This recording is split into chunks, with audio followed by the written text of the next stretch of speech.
मुकम्मल असर देखा जा रहा है, ताहम कुछ लोग सड़कों पर नजर आ रहे हैं। यहाँ का जायजा लिया हमारे नुमाइंदे सुशील पांडे ने। नवरात्र का आज पहला दिन है और इस समय हम हनुमान मंदिर जो कनॉट प्लेस में है वहाँ पर खड़े हैं। कोरोना वायरस के मद्देनज़र प्रधानमंत्री के कल संबोधन के बाद पूरे भारत को लॉकडाउन कर दिया गया है 21 अप्रैल तक। अमूमन ये हनुमान मंदिर जो है वो फ़िलहाल नवरात्र के दिन भरा रहता था और तमाम जो श्रद्धालु हैं वो यहाँ पर अपना माथा टेकने आते थे, आशीर्वाद लेने आते थे। लेकिन ये जो तमाम लोग हैं वो फ़िलहाल कोरोना वायरस के मद्देनज़र अपने घर से फ़िलहाल बाहर नहीं निकल रहे हैं।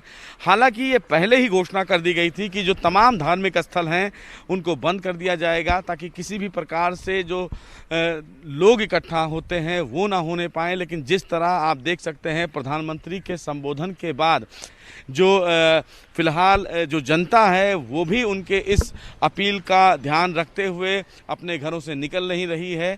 तमाम जो लोग हैं वो फ़िलहाल ना इसमें इकट्ठा हो पाए। आप कहाँ से आए हैं जो आप यहाँ घूम रहे हैं फ़िलहाल? हैं? हम यूपी से हैं सर। यूपी से हैं तो हाँ। यहाँ क्यों घूम रहे हैं?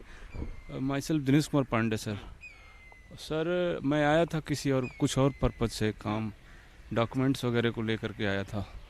हालांकि साफ तौर से उनका कहना है कि उनको वो किसी कारण की वजह से यहाँ पर आए थे, लेकिन कारणों की वजह से फ़िलहाल वो अपने घरों से घर नहीं जा पा रहे हैं। लेकिन जिस तरह कोरोना वायरस के मद्देनज़र तमाम जो मंदिर हैं, तमाम जो रोड्स हैं उनको बंद कर दिया गया है और इसीलिए प्रधानमंत्री की भी अपील है और बार बार न्यूज़ 18 भी आपसे ये अपील कर रहा है कि जो संक्रमण है उस संक्रमण को अगर हराना है तो आपको घर में बैठना है।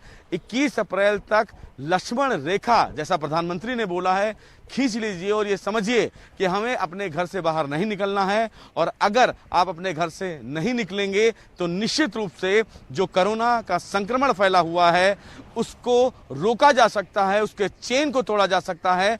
लेकिन नवरात्र में ये पहली बार है कि जब मंदिरों के बाहर सन्नाटा पसरा हुआ है और लोग अपने घरों में ही नवरात्र की पूजा और पाठ कर रहे हैं। कैमरामैन दीपक बिष्ट के साथ सुशील पांडे, न्यूज़ 18 दिल्ली।